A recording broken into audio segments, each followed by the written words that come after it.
Sean Wei. Alam mo, actually, nagugulo ako eh. Anong pangalan Mr. talaga? Chair, yung last name po is Lin. Ang Lin. first name po niya is Wishong. Wishong. Yes po. Okay, so, kanina sinasabi mo, hindi siya Alan Lim, correct? Yes po, Mr. Okay, Chair. so, Wishong Lin. So, Yes, tawag mo Mr. sa kanya pag nasa bahay is Wishong.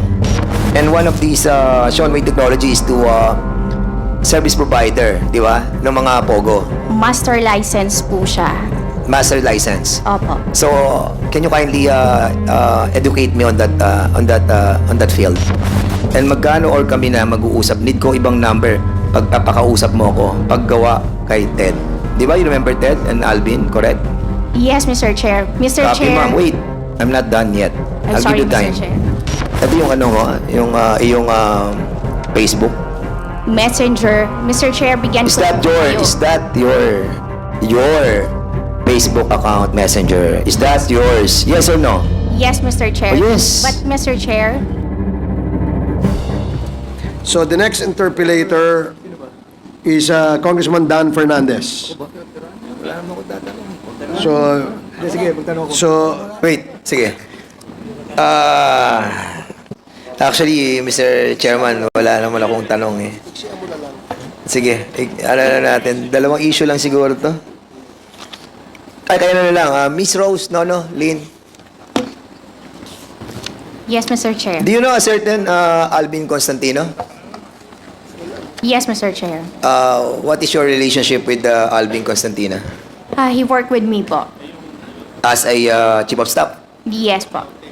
So, siya yung COS mo when you ran for congressional bid in Quezon City. Now po. Yes, and founder and leader of Confederate Sentinels of God. Yes, Mr. Chair. And he also ran for councilor in District 6 in 2022. Yes, Mr. Chair. You know what, a certain Ted Lazaro Yes, Mr. Chair. is also your Yes, Mr. Chair. employee? Okay.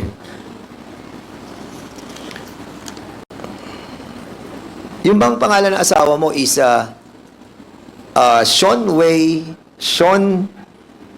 Lin or Lin Sean Wei. Alam mo, actually, nagugulo ako eh. Anong pangalan talaga? Mr. Chair, yung last name po is Lin. Ang Lin. first name po niya is Wishong. Wishong. Yes po. Okay, so, kanina sinasabi mo, hindi siya Alan Lim, correct? Yes po, Mr. Okay, Chair. so, Wishong Lin. So, ang Yes, tawag mo Mr. sa kanya Chair. pag nasa bahay is Wishong. May tawagan po kasi kami. So, hindi, I mean, pag tinatawag mo siya ng pangalan niya, anong tinatawag mo sa kanya? Wi o Shong? Wishong po talaga. So, ganun. So, kasi Pilipino tayo, di ba? Usually, kapag tayo, Pilipino, sometimes we tend to call our husband or our wife, di ba, in a Filipino name. Really, di ba? Kasi Pilipino tayo eh. Alam mo, tawagan mong Wishong. Well, anyway, sa inyo yun. So, hindi siya talaga si Alan Lim. No po, Mr. Alright. Chair. So, yung nangyari doon sa 2002 ba yun? Yung sa Cavite? Hindi si, ano yun? Hindi si Wei Sean Lin. Hindi. Hindi po si Lin Wishong po. Yeah, according to you, di ba? Hindi siya. Okay.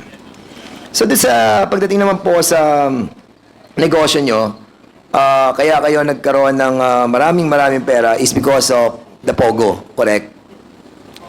Mr. Chair, Asa- bago pa po may Pogo, may pera na po ang asawa ko. Bago Okay. ko po siya nakilala, may pera na po siya. Alright, so, meron siya nung Sean Wei technology. Sean Wei Technology po. And one of these Sean Wei technology is to service provider, di ba? Ng mga Pogo. Master license po siya.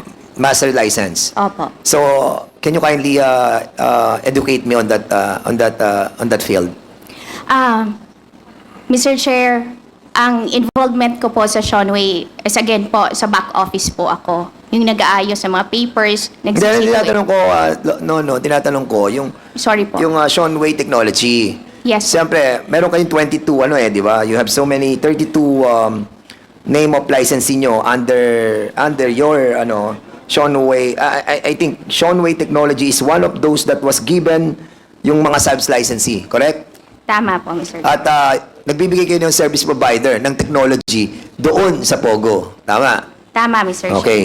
And one of those that you have given your services is yung Oroon Incorporated sa Cagayan de Oro. Oro 1 po, Mr. Oro Chair. 1, yeah. Opo. And that is owned by Tony Yang. Corporation po yun eh. Yes, Wala namang pangalan pero po ni Tony si Yang Tony Yang, doon. Tony Yang, maestrado, di ba?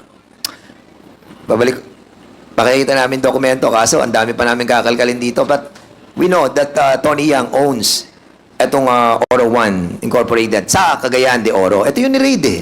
Cagayan de Oro. Tama? po. Oh, yes, okay. Pero I don't know po kung na-raid po sila. Na-raid sila, nasa news. Hindi ka nagbabasa? Start po no. Oh, when was that, when yung sa Porac, when this was raided by PAOK TF and the DILG, were you aware of this raid in the Pogo in Porac? Mr. Chair, nalaman ko lang po yun through news. Do you have an interest in the Pogo doon sa Porac? No, Mr. Chair. Are you sure? Yes, Mr. Chair. Were there a time that you have asked your COS, Alvin Constantino, na tulungan ka na ilabas yung mga gamit sa Porac? No, Mr. Chair. Wala Was po there- kaming business sa Porac Was po. there no communication between you No, and Mr. Alvin Chair. Constantino? No, Mr. Chair. That you are asking him to find someone from the PNP to help you in order to release all your things, documents, and pertaining to assets in the Porac, Pampanga? No, Mr. Chair. Are you sure? Yes, Mr. Chair. Sige, I want to show you something. Can you show me figure 1, please? Ayan. Alvin, sino pwedeng tawagan sa Porac? Last time na binigay mo, okay naman. Pero this time, mga need namin kaming ilalabas. Hahanap po ako, ma'am. Then update ko po kayo. And that's Alvin Constantino. And magkano or kami na mag-uusap? Need ko ibang number. Pagpapakausap mo ako. Paggawa kay Ted. Di ba? You remember Ted and Alvin? Correct? Yes, Mr. Chair. Mr. Copy, Chair. ma'am. Wait. I'm not done yet. I'm I'll sorry, give you time. Mr. Chair. Okay. Punta tayo sa figure 2. O, ito naman. Kausap mo. Ma'am, can I have additional funds for me to be able to file a case? Alvin, gamitin mo na lahat ng connections mo. Busy kami. Yung negosyo namin sa Palawan, kailangan namin gawa ng paraan. Yung sa Clark, yung pinuntahan natin, inaayos na rin namin kasi may tip na ayon sa ang next na pupuntahan. Just call me. Anong need? Magkasama naman tayo mamaya. Figure 3. You texted him. Any update? Ma'am, hinintay ko po yung regional director ng Region 3. Sige, ASAP. Si General Delbra, paasap ng number sa Viber at para sa staff ko muna. Tatawag sa kanya. Copy, ma'am. Hanapin ko lang po. Contact number. Send ko sa iyo. And then lastly, Albi, may papalangalan ako sa iyong properties. But we need to talk with my lawyers. Lahat ng mga negosyo namin need matago yung ibang mga properties. Dahil mag-start ng mag-freeze ng asset sa Porac. May advance info naman tayo. May time naman ako para itago yon mga asset. Ipasok ko sa foundation yung iba. Yes, ma'am. Just tell me all the details later sa virtual meeting. You can use me and Ted for your properties. So, are you going to deny this? Ano? Of course, right? Mr. Chair, talagang i-deny ko po yan dahil wala pong katotohanan. So, ito ba, ito yung ano mo, yung iyong Facebook? Messenger. Mr. Chair, bigyan Is ko that po kayo. your Facebook account Messenger? Is that yours? Yes or no? Yes, Mr. Chair. Oh, yes. But Mr. Chair, let me speak po muna kasi may one instance po na ginaya po yung messenger ko. Ginamit ang pangalan ko. Yes po, that's true po. Nireklamo po Nakita mo yung namin yan sa profile pic Facebook. mo, Rose? Yes, Rose, Mr. ayun yung Chair. profile pic mo. Tama po yan. And all those in conversation with Alvin Constantino, that the same profile pic. Well, anyway, of course, you will deny it, correct? Dahil hindi po totoo yan, Mr. Okay, Chair. Mr. Chairman, we'll be inviting over Mr. Alvin Constantino and Mr. Ted Lazaro in the next hearing, and for us to find out the veracity of the of all of these. Well, allegation din naman to, ano, Rose. Yes, Mr. We Chair. have to find out the truthfulness, ano. of this allegation as well. And how many licensee do you have? 35? No, Mr. Chair. 1 licensee and 9 service provider. Meron kayo meron kayo sa Cagayan, meron kayo sa Palawan, meron kayo sa Clarkfield. Kapalawan, we don't have po. Sa Mactan, Mactan, mayroon po before. Pasay, Pasay, mayroon po. Parañaque. Parañaque, yes po. Yes. Mr. Chair. You have, yes. Thank you po. Mr. Chair, sakali po ba na mapatunayan ang ginamit po na messenger doon ay peke, maaari niyo po ba akong tulungan para ma-track po yon? Sure. Salamat Rose, po. No, don't worry. We will be fair, transparent, and the very purpose of this hearing is to really find out the truth. Hindi naman po kami manggigisa ng tao dito kapag hindi po totoo. But of course, these documents that are being presented to us, the reason why we are trying to present this is to have the validation. Hindi naman po namin kayo pinipin down. But if ever na mapatunayan natin na hindi ito totoo, di mas maganda po para po sa atin lahat. Salamat, Mr. Chair. Alright. Okay, so dito naman po, Mr. Chairman, no, kay